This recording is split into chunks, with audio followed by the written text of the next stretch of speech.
Back in the 1980s, a lot of young people had computers in their bedrooms that they could learn to program on. As those computers went away in the 90s and the early part of this century, that wellspring, that opportunity kind of dried up.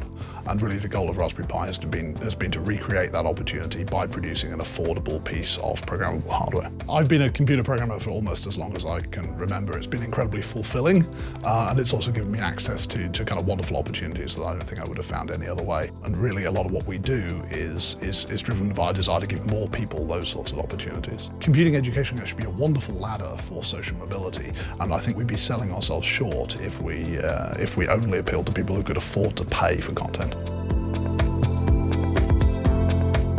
From very early in the history of Raspberry Pi, people have been putting Raspberry Pis under weather balloons and sending them up 10, 20, 30, 40 kilometers up and taking pictures of the Earth from very nearly in space. But we do have 2 Raspberry Pis on the International Space Station. When Tim Peake went up to the station a few years ago, he took a couple of Raspberry Pis with him.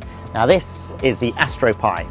Every European Space Agency astronaut since Tim has run student experiments on the ISS.